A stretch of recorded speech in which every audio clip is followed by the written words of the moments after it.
সুপ্রিয় দর্শক শ্রোতা, আমি নিজামূলক দেশবার্তা টকশো থেকে আপনাদের সবাইকে স্বাগত জানাচ্ছি। যে যেখান থেকে অনুষ্ঠান দেখছেন দেখবেন, সবার প্রতি শুভেচ্ছা এবং শুভকামনা। নিশ্চয়ই জানেন যে সমসাময়িক বিষয় নিয়ে আমরা কথা বলি। এখন বাংলাদেশে এই মুহূর্তে যে আলোচিত বিষয়গুলো, তার মধ্যে সবচেয়ে বড় আলোচিত বিষয় হচ্ছে যে বেনজির আহমেদ, পুলিশের সাবেক মহাপরিদর্শক, তিনি দুবাইতে গ্রেপ্তার হয়েছিলেন মাস দেড়েক আগে।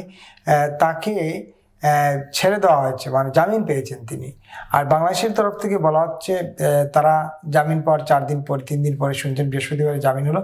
গতকালকেই তারা জেনেছেন এবং তারা যেটা বলছেন যে এই জামিন বাতিলের জন্য তারা লবিস্ট ফার্ম নিয়োগ করবেন, এটা জানিয়েছেন স্বরাষ্ট্রমন্ত্রী। আর পররাষ্ট্র প্রতিমন্ত্রী বলছেন যে তার বিরুদ্ধে আইনি প্রক্রিয়া চলছে, আইনিভাবে তাকে করা হবে, বাংলাদেশ ফিরিয়ে আনার চেষ্টা করা হবে। আমরা আগেই শুনেছিলাম 300 ভিত্তিতে স্বরাষ্ট্রমন্ত্রী সংসদে এটা একটা বিবৃতি দিয়েছিলেন ওই সময়, যে মিস্টার বেনজির আহমদকে ফিরিয়ে আনা হবে, সেই চেষ্টা তারা চলছেন। কিন্তু আসলে একেবারেই অসত্য তথ্যের উপর এটা আলোচনা হচ্ছিল বলে অনেকেই বলছেন। আলোচনা করার চেষ্টা করবো আমরা। আপনারা নিশ্চয়ই জানেন যে বাংলাদেশের সাবেক প্রধানমন্ত্রী, আওয়ামী লীগের সভানেত্রী শেখ হাসিনা দেশে ফেরার আগে তিনি নানা কর্মসূচিতে ব্যস্ত। আগামী 5 তারিখ মানে পরশুদিন তিনি দিল্লিতে একটি কনফারেন্সে যুক্ত হবেন। এই প্রথম তিনি সরাসরি সেখানে ভার্চুয়ালি যুক্ত হবেন। এ নিয়ে কথা বলবো যে বাংলাদেশের সৌদি জোটে যোগদান নিয়ে আরো নানা বিষয়। সঙ্গে থাকুন আমাদের আজকের অতিথি জনাব ইকবাল হোসেন তাপস, প্রেসিডেন্ট সদস্য, জাতীয় পার্টি। আপনাকে স্বাগতম। ধন্যবাদ। দেশবার্তা টকশোতে 21 আগস্ট মাস এখন মহান জাতির পিতা, বাংলাদেশের মহান মুক্তিযুদ্ধের মহানায়ক জাতির পিতা বঙ্গবন্ধু শেখ মুজিবুর রহমানের শাহাদত বার্ষিকীর মাস, এটি শোকের মাস। সেই মাসে নিশ্চয়ই আমরা তার প্রতি শ্রদ্ধা জানিয়ে আলোচনা শুরু করতে চাই। আমি যে বিষয়টা জানতে চাই আপনার কাছে, শেখ হাসিনা আওয়ামী লীগের সভানেত্রী এবং সাবেক প্রধানমন্ত্রী, তিনি 2 বছর ধরে দিল্লিতে অবস্থান করছেন। 2024 সালের 5 আগস্ট তাকে দেশ ছাড়তে হয়েছিল। তারপর থেকে তিনি দিল্লিতে আছেন। দিল্লিতে থেকেই তিনি দলের কর্মকাণ্ড চালাচ্ছেন, দলের নেতাকর্মীদের সঙ্গে কথা বলছেন, নিয়মিত যোগাযোগ রাখছেন। যখন এত আলোচনা হচ্ছে তার দেশে ফেরা নিয়ে, তিনি নিজেই বিভিন্ন গণমাধ্যমে সাক্ষাৎকার দিয়ে বলছেন যে ডিসেম্বরের মধ্যে তিনি দেশে ফিরবেন। এর মধ্যেই একটি খবর গতকালকে প্রকাশিত হয়েছে ইন্ডিয়া টুডেতে। ইন্ডিয়া টুডের বরাত দিয়ে বাংলাদেশের বিডি নিউজ 24 বলছে, নয়াদিল্লির foreign correspondent club of South Asia, FCC South Asia সভার আয়োজন করেছে, একটা সভার আয়োজন করেছে। সভাটা হচ্ছে যে সবার মূল বিষয় হচ্ছে যে তিনি এখানে একটা মত বিনিময় সভায় বক্তব্য রাখবেন এবং ভার্চুয়ালি তাদের সঙ্গে সরাসরি যুক্ত হবেন। ভার্চুয়ালি এই যে একটা খবর গণমাধ্যমে এসেছে। আপনি জানেন একটা কথা, যে ভারতের পার্লামেন্টে বাংলাদেশ ইস্যু নিয়ে বেশ বড় একটা প্রতিবেদন জমা দেওয়া হয়েছে। তার মধ্যে একটা চ্যাপ্টার ছিল শেখ হাসিনা। সেখানে তারা বলছেন যে শেখ হাসিনাকে ভারতে বসে বাংলাদেশ বিরোধী, আবারও বলি, বাংলাদেশ বিরোধী কোনো তৎপরতা করতে দেওয়া হবে না। তো বাংলাদেশের গণমাধ্যম বলছে শেখ হাসিনার রাজনীতি ভারত নিষিদ্ধ করে দিয়েছে ভারতে, কিন্তু ভারত একবারও বলে নাই যে তার রাজনৈতিক কর্মকাণ্ড বা সাক্ষাৎকার দেওয়া, তার দলের নেতাকর্মীদের সাথে যোগাযোগ করা, এগুলো বন্ধ করেছে। তারা বলছে বাংলাদেশ বিরোধী তৎপরতা। শেখ হাসিনা বাংলাদেশ বিরোধী কোনো তৎপরতা চালাচ্ছেন না। তো এই পর্যায়ে এসে ঠিক এই প্রতিবেদন দাখিলের একদিন পরে গতকালকে এই খবর হলো যে দিল্লিতে তিনি একটা মত বিনিময় সভায় যুক্ত হচ্ছেন। ডিসেম্বরে আসার আগ মুহূর্তে তার যে মুভমেন্ট, তারই একটা পার্ট। আপনি কিভাবে দেখছেন পুরো বিষয়টাকে? দেখেন, ওখানে বসে মত বিনিময় করার অর্থ তো এটা না যে বাংলাদেশ বিরোধী কোনো কর্মকাণ্ডে জড়িত।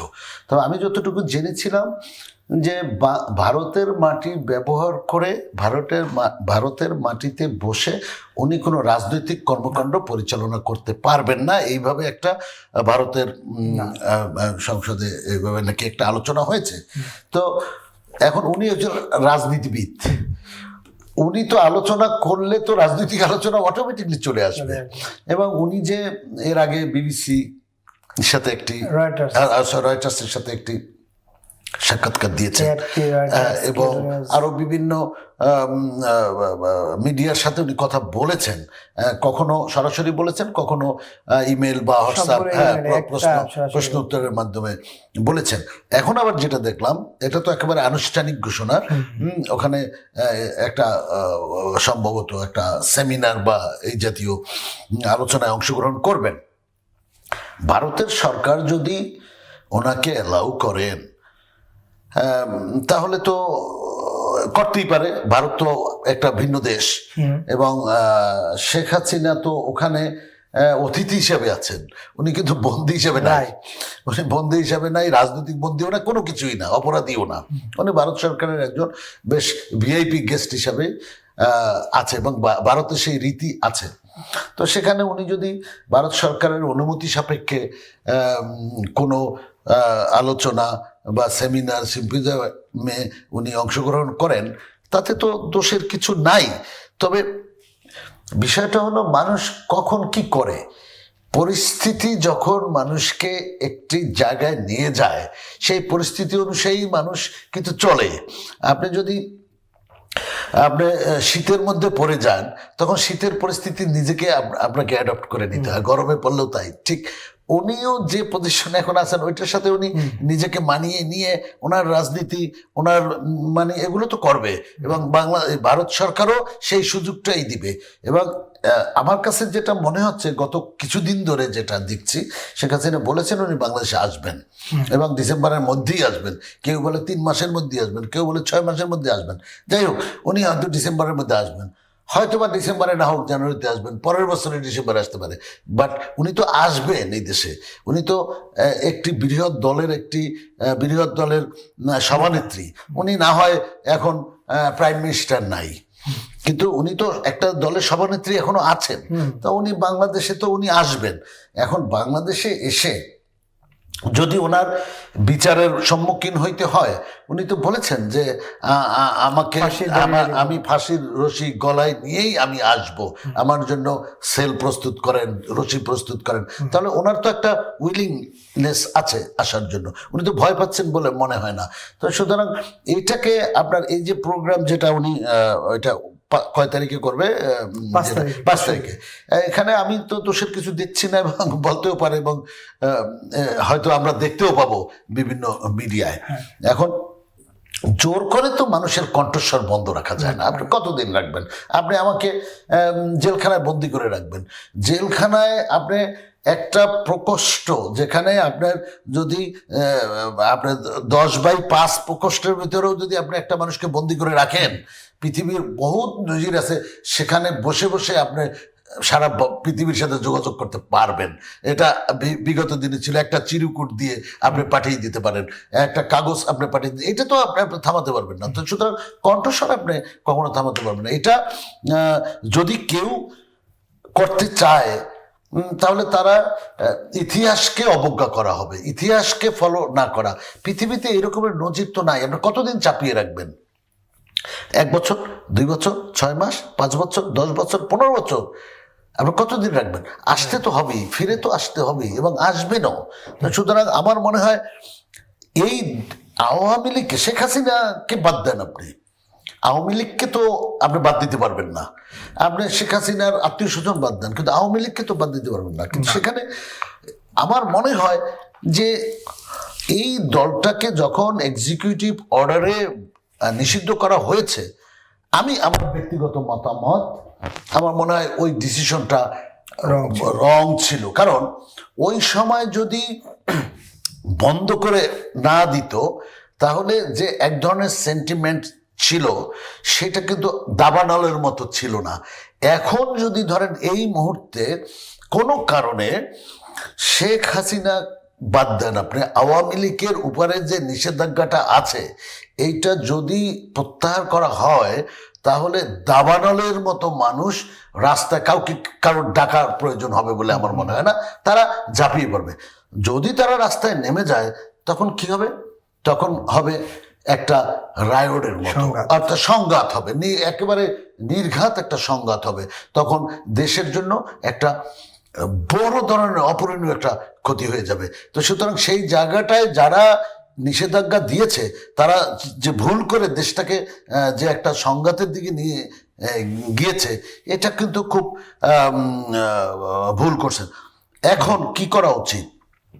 আমার মনে হয় এই মুহূর্তে এই দেশকে যদি বাঁচাতে হয়, তাহলে একটি সর্বদলীয়, দল মত ধর্ম নির্বিশেষে একটি সংলাপ হওয়া উচিত, এবং সেই সংলাপে যত ছোট দলই হোক না কেন এবং যত বড় দলই হোক না কেন, সবাই মিলে একটি সম্মিলিত সিদ্ধান্তে যদি আসতে পারে, তাহলে দেশ বড় সংঘাত থেকে বেঁচে যেতে পারে।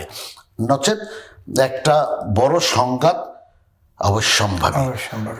শেখ হাসিনার এই আগমনে কি সরকারের মধ্যে এক ধরনের অস্থিরতা দেখছেন কিনা? দেখেন, সরকার কি, দেশের মধ্যেই তো অস্থিরতা। দেশের মধ্যে যদি অস্থিরতা থাকে, সরকারের মধ্যে তো সেই অস্থিরতা ডেফিনেটলি মানে চলে আসবে। আজকে দেখেন, আপনি দেখেন, যেই কারণে শেখ হাসিনাকে আমরা তাড়িয়ে দিলাম, ধরেন, তা মানে সে বিতাড়িত হতে বাধ্য হলো। কিসের জন্য? উনি দুর্নীতিগ্রস্ত, উনি স্বৈরাচার, হ্যাঁ, উনি বিভিন্ন জায়গায় ফেলিউর। 5ই আগস্টের পরে কি হলো? আজকে দেশে 5ই আগস্টের পরে যে দেশে নতুন একটা তন্ত্র স্টাবলিশড হলো, সেটা হলো মপতন্ত্র। এর আগে কিন্তু আমরা শুনি নাই। এই সময় এসে তারা মপতন্ত্র কায়েম করলো। ইচ্ছা মতো বিভিন্ন মন্ত্রণালয়ে তাদের নিজের পছন্দের মানুষগুলো বসিয়ে তারা একটা নীলনকশা করলো ক্ষমতা দখলের। কিন্তু ক্ষমতা দখল করে আপনি আমাদেরকে কি উপহার দেবেন, এই প্ল্যানিংটা তাদের কাছে নাই এবং ছিল না। যে কারণে আজকে দেখেন, সব জিনিসের, আজকে ধরেন পেট্রোল ডিজেলের কথা না হয় বাদই দিলাম, যে আন্তর্জাতিক মহলে আপনার দাম বেড়েছে, হ্যাঁ, যেটুক বেড়েছে মানুষ কিন্তু বিদ্রোহ করে নাই, মানুষ কিন্তু সেটাকে সহ্য করার চেষ্টা করলো। তাহলে ডিজেলের দাম বাড়াইলেন, এখন একটার দাম বাড়লে এটার সাথে অনেক ইন্ডাস্ট্রি জড়িত। আজকে একটু আগে যে আপনি বললেন বিদ্যুৎ বিল, বিদ্যুৎ বিল বাড়ার তো একটা সীমা আছে। আপনার প্রত্যেকটা পরিবার তার বিদ্যুৎ বিল এখন ডাবল, দ্বিগুণ হয়ে গেছে। অর্থাৎ গত আগের মাসে যে বিল আমরা দিয়েছি, আমিও ব্যক্তিগতভাবে যে বিল দিয়েছি তার দ্বিগুণ পরিমাণে বিল দিলাম এই মাসে। তো এই টাকাগুলো আসবে কোত্থেকে? আমার ইনকাম তো বাড়ে নাই। তাহলে এই অস্বস্তিটা সারা বাংলাদেশের প্রত্যেকটা মার্কেটে ছড়িয়ে যাবে, আপনার কাঁচামাল থেকে শুরু করে তরিতরকারি সব কিছুর দিকে। তাহলে সরকার স্বস্তিতে কিভাবে থাকবে আপনি বলেন? তারপরে দেখেন একটা জিনিস, আমরা শেখ হাসিনার আমলে শুনেছি এই দেশটা ভারত দখল করে নিয়ে গেছে, সবকিছু ভারত, এবং শেখ হাসিনাও অতিমাত্রায় ভারত নির্ভরশীল হয়েছিলেন কিনা প্রশ্নের বিষয়। পাশাপাশি ভারতও অতিমাত্রায় শেখ হাসিনা নির্ভরশীল বা আওয়ামী লীগ নির্ভরশীল হয়েছিলেন কিনা, সেটাও একটা প্রশ্নের বিষয়। কিন্তু আজকে আমরা কি দেখছি? আজকে আমরা দেখছি যে এটা আমাদের দুর্ভাগ্য। আজকে আমরা দেখছি আমেরিকার রাষ্ট্রদূতদের ছুটাছুটি, রাষ্ট্রদূতেও হচ্ছে না, তার থেকে বড় দূত যেটা সাউথ এশিয়ান, সার্জিও গোর, যার নাম আমি প্রথম ভেবেছিলাম সার্জিস আর গোর দুইজন মনে হয় আলাদা মানুষ, তারা মনে হয় মিটিং করতেছে। এইভাবে করে সে ছুটাছুটি করছে। সে ভারতের যিনি এখানে রাষ্ট্রদূত আছে তার সাথে মিটিং করছেন, সে ইসের সাথে মিটিং করছেন, প্রাইম মিনিস্টারের সাথে মিটিং করছেন, সে শুনি আবার আওয়ামী লীগের কোনো এক নেতার সাথেও মিটিং করেছেন। হ্যাঁ, এবং পাশাপাশি আপনি দেখেন চীনের যে রাষ্ট্রদূত, তারও ছুটাছুটি মারাত্মক। এবং পর্দার অন্তরালে আরো দুটি দেশ আছে যারা ছুটাছুটি করছে, তারা আপনার পাকিস্তানপন্থী, পাকিস্তান, তুরস্ক। এই তাহলে জিনিসটা কি দাঁড়ালো? যে আমরা ছিলাম আগে একটি দেশের খবরদারির আন্ডারে, যদি ধরে নেই, আজকে আমরা কতগুলো দেশের খবরদারির আন্ডারে আমরা পড়লাম। এবং আমাদের দুর্ভাগ্য, আমাদের রাজনীতি কি বিদেশিরাই নির্ধারণ করে দিবে? আমরা কি আজীবন এরকমের বিদেশি যে রাজত্ব, বিদেশি যে রাজনীতি, তাদের লেজুর ভিত্তিক করেই কি মানে আমাদের এই আমাদের জীবন পার হয়ে যাবে। তাহলে সেটাই যদি হয়, তোমরা ছাত্ররা যে কথাটা বললা, দিল্লি না ঢাকা, দিল্লি না ঢাকা, তো এখন তো তুমি চলে গেলে ঢাকা না আমেরিকা, ঢাকা না পাকিস্তান, ঢাকা না তুরস্ক, তোমরা তো সেদিকে চলে গেলা। তাহলে দিল্লি তো আরো কাছে, তুমি তো চলে গেলে আরো অনেক দূরে। তাহলে অর্থটা কি দাঁড়ায়? অর্থটা দাঁড়ায় আমরা পরনির্ভরশীল, আমরা একটা জাতি, যে জাতি আমেরিকানদের সাপোর্ট চায়, যে জাতি পাকিস্তানের সমর্থন চায়, তুরস্কের সমর্থন চায়, সবাই সমর্থন। এখন একটি দেশ আরেকটি দেশের সমর্থন চাবে, ভালো সম্পর্কে কোনো সন্দেহ নাই, কিন্তু আমাদের আভ্যন্তরীণ রাজনীতিও তারা সিদ্ধান্ত দিবে যে কে এই দেশের প্রাইম মিনিস্টার হবে, কে এই দেশের পররাষ্ট্রমন্ত্রী হবে, সেটা আরেকটি দেশ আমাদেরকে মানে শিখিয়ে দিবে, এবং তাদের সেই ফর্মুলা অনুযায়ী আমাদেরকে চলতে হবে। এর চেয়ে দুর্ভাগ্যের আর কিছু নাই। এবং আমি মনে করি এভাবে যদি চলে, তাহলে এই দেশের যে অস্তিত্ব, আমাদের যে স্বাধীনতা একদিন বিলীন হয়ে যাবে, হারিয়ে যাবে। এই যে বেনজিরকে নিয়ে এক ধরনের লুকোচুরি করা হলো, এখন লবিস্ট ফার্ম নিয়োগের কথা বলা হচ্ছে। লবিস্ট ফার্ম কেন নিয়োগ করা হবে? কারণ বেনজিরকে যে মামলায় গ্রেপ্তার করা হয়েছে সেটি লোকাল একটি মামলা, মানে দুবাইয়ের একটি মামলা। সেই মামলায় তাকে দুবাইয়ের আদালত জামিন দিয়েছে। সেই জামিন আপনি বাতিলের জন্য লবিস্ট ফার্ম নিয়োগের কথা বলছেন, এটা কতটা যুক্তিযুক্ত? আপনার কোনো মামলা না। দেখেন, বেনজির সাহেবের যে ঘটনাটা, প্রথমত একটি দেশের পুলিশের আইজিপি, সে যেই হোক, সে ফ্যাসিস্ট হোক বা মানে একজন ভালো খারাপ, আমি সেটা আমরা দেশীয়ভাবে আমরা বিবেচনায় আনতে পারি।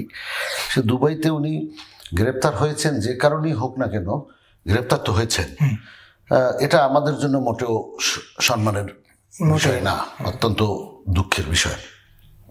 সেখানে আমরা দেখেছি যে উনি গ্রেপ্তার হওয়ার সাথে সাথে আমাদের বর্তমান স্বরাষ্ট্রমন্ত্রী সাহেব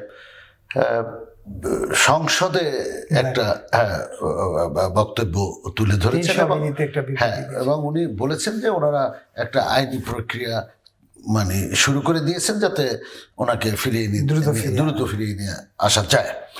এরপরে আর কিন্তু এটার আর কোনো প্রোগ্রেস আমাদের কাছে খুব একটা দেখা যায় না। এখন আবার নতুন করে আজকে দেখলাম যে বেনজির সাহেব ওখানে যে স্থানীয় যে মামলায় উনি গ্রেপ্তার, উনি কিন্তু বাংলাদেশের কোনো কারণে উনি ওখানে গ্রেপ্তার হননি। উনি গ্রেপ্তার হয়েছেন ওখানকার একটা বিষয়ে, এবং সেখান থেকে উনি জামিন পেয়েছেন, যেটা আমি দেখলাম পেপার পত্রিকায়।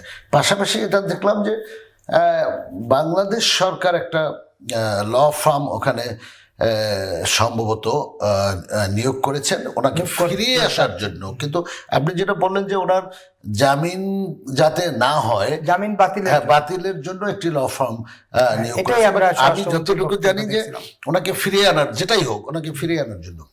এখন কথাটা হলো, দুবাই একটি আরেকটি দেশ, সেখানে একটা লোকের সেই দেশের আইনের গ্রেপ্তার হওয়া মানুষকে আমরা কিভাবে বাংলাদেশ থেকে তার জামিন বিরোধিতা করতে পারি, এটার আইনগত ভিত্তি কতটুকু আছে আমার কাছে বোধগম্য হয় না।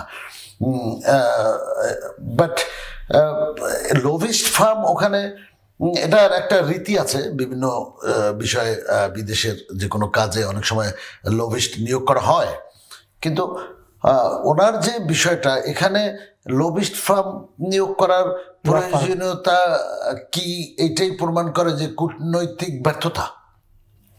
যদি কূটনৈতিক ব্যর্থতা না হয়, কূটনীতি এবং পররাষ্ট্র মন্ত্রণালয় যদি স্ট্রং থাকে, এবং তাকে ফিরিয়ে আনার বিপরীতে যদি দুই দেশের বন্দি বিনিময় চুক্তি থাকে এবং পর্যাপ্ত পরিমাণের পেপারস ডকুমেন্টস থাকে, তাহলে তো লবিস্ট ফার্ম লাগে না।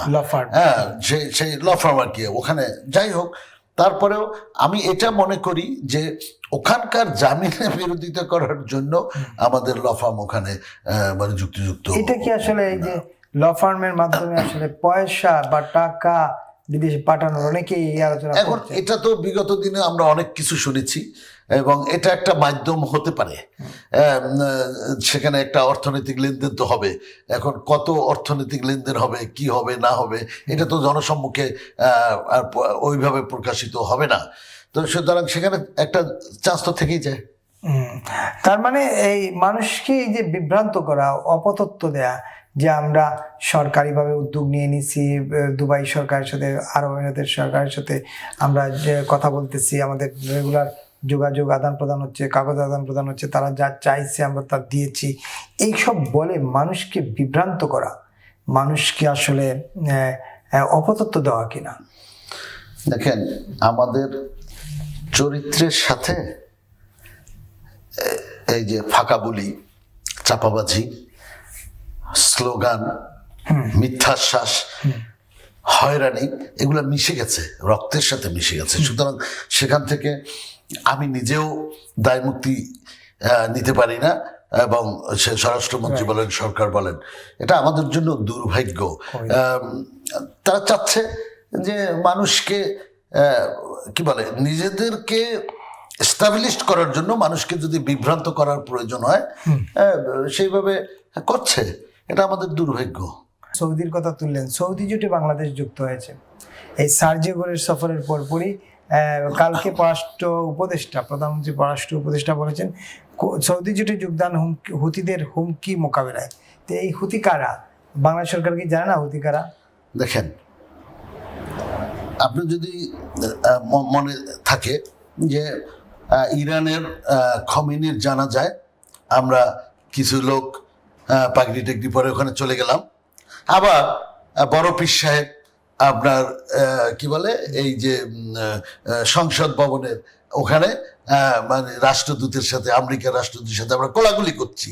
এখন তুমি তো জানো যে এই খমেনিকে হত্যা করেছে আমেরিকা। তুমি সেখানে আবার দুইজন তোমার ছোট ছোট পাগড়িওয়ালা পাঠাও, আর তুমি এখানে বড় হুজুর সেই আমেরিকার পীর সাহেবের সাথে তুমি কোলাকুলি করো। তো এই ধরনের দ্বিচারিতা যাদের মনের মধ্যে আছে, যারা এই ধরনের মানে গ্যাম্বলিং পলিটিক্স করে, তারা সৌদি আরবের সাথে বাংলাদেশ মানে সেখানে কি বলে ওইটায় অংশগ্রহণ করা না করা, এগুলো নিয়ে আমি খুব বেশি মন্তব্য করতে চাই না। এই কারণে যে এই সমস্ত সিদ্ধান্ত নেওয়ার যে মূরত, সেই এই মেরুদণ্ড, সেটা এই বর্তমান সরকারের নাই। সুতরাং এই বর্তমান সরকার যে রাস্তায় চলছেন, তারা বিদেশি প্রেসক্রিপশনে চলছেন, একেবারে টোটালি আমি বলতে পারি, আমার ধারণা প্রাইম মিনিস্টার সে অত্যন্ত সুন্দরভাবে ছোটখাটো কাজগুলো করছেন, পরিচ্ছন্ন, কিন্তু ছোটখাটো কাজের অন্তরালে যে রাজনীতি, আমি এর আগেও বলেছি, আন্তর্জাতিক রাজনীতি এবং দেশীয় রাজনীতি, এখানে যে নজরদারিটা দেওয়া দরকার, সেই সক্ষমতা আমার মনে হয় এখন অর্জন করতে পারে না। আরেকটা বিষয় আলাপ করি, হঠাৎ করে কি হয়েছে একটা ভেবে, যে বিষয়টা আলোচনা করতে চাই সেটা হচ্ছে যে আপনি খেয়াল করেছেন কিনা, শেষের দিকে আসছি আমরা, একটা জিনিস খেয়াল করেছেন কিনা, ঢাকা বিশ্ববিদ্যালয় সর্বোচ্চ বিদ্যাপীঠ বলা হয়, এখন এটাকে মাদ্রাসা বলা হয়, এবং এখানে নানা আকাম হচ্ছে, বিশেষ করে ছাত্ররা নিজেরা অপরাধে জড়িয়ে পড়ছেন। জামাতের এমপিদের বিরুদ্ধে এত নারী কেলেঙ্কারির ঘটনার পর এই যে ছাত্রদের এইভাবে সমকামিতায় জড়িয়ে পড়া, বিশ্ববিদ্যালয়ের ভাবমূর্তিকে কোথায় নিয়ে যাচ্ছে আসলে? দেখেন, একটা দেশের মানুষ নিয়েই তো একটি দেশ, সমাজ নিয়েই একটি দেশ। সেই দেশের আপনি দেখেন টোটালি আমার দেশের যে রাজনৈতিক অবক্ষয়, আমাদের মন মানসিকতার অবক্ষয়, রাজনীতি নেতাদের যে চারিত্রিক অবক্ষয়, সবকিছু মিলেই তো দেশের যে রেপুটেশন, এটা একেবারে তলানিতে। সুতরাং সেখানে এই দেশের ছাত্র বলেন, রাজনীতিবিদ বলেন, সাংবাদিক বলেন, তাদের কাছ থেকে আপনি খুব উচ্চমানের কিছু আশা করবেন, এইটা আমি মনে করি না, আশা করতে পারি না। সুতরাং ঢাকা বিশ্ববিদ্যালয় তো এই বাংলাদেশের বাইরে না, যেখানে যারা পড়াশোনা করছেন, তারা আমাদেরই সন্তান। সুতরাং আমাদের যে চেতনার অবক্ষয়, আমাদের যে মানবিক অবক্ষয়, এগুলো তো তাদের মধ্যেও আছে। তো সুতরাং আমরা দেখবেন সাংবাদিকও একটা কিছু পেলে সেটা সেটা সঠিক না ব্যাঠিক না কি, সে তার ভিউ বাড়ানোর জন্য, সে তার ক্রেডিট নেওয়ার জন্য ছাড়তেই থাকে, বলতেই থাকে, সব মানে কোনো কিছু চিন্তা না করেই। এবং হ্যাঁ, চিন্তা করে না। ঠিক পাবলিকও সেরকমের, কারণ সাধারণ পাবলিক থেকে শুরু করে রাজনীতিবিদ পর্যন্ত সবাই একই আমার ক্যারেক্টারিস্টিকের। আমরা চিন্তা করি না যে একটা সংবাদ আসছে, এই সংবাদটা প্রচার করা জাতি এবং দেশের জন্য লাভজনক না ক্ষতিকারক, এইটা আমাদের ভিতরে কখনোই এই চিন্তাটা আসে না। সুতরাং এইটা যদি আমাদের ভিতরে না হয়, এই উপলব্ধিটা যদি তৈরি না হয়, আমরা যদি এই উপলব্ধিতে শিক্ষিত হতে না পারি, তাহলে বাংলাদেশের আগামীর ভবিষ্যৎ মোটেও ভালো না ভাই। একদম। রাজশাহী ইউনিভার্সিটির কথা যদি আমরা বলি, রাজশাহীতে দেখেন আপনি যে একটা ছেলের হাতেই জিম্মি রাজশাহীটা। রাজশাহী ইউনিভার্সিটির কথা আমার আসলে ওইটাকে রাজশাহী ইউনিভার্সিটি বলা যাবে না, ওইটা হলো রাজশাহী মাদ্রাসা। ওইটা হলো একটা রাজশাহী মাদ্রাসা, এবং সেই মাদ্রাসার যেসব ছেলেপেলেদের যে আচরণ, সেটা সম্পূর্ণভাবে ওখানে বিদ্যমান। যে ছেলের কথা ইঙ্গিত করে আপনার বলেছেন, দেখেন সে কি না করেছে, সে এমন কোনো অপকর্ম নাই যেটা সে করে নাই। সরকার কি করছে? সরকার তাকে গ্রেফতার করতে পারে না। সে কি সরকারের চেয়ে শক্তিশালী?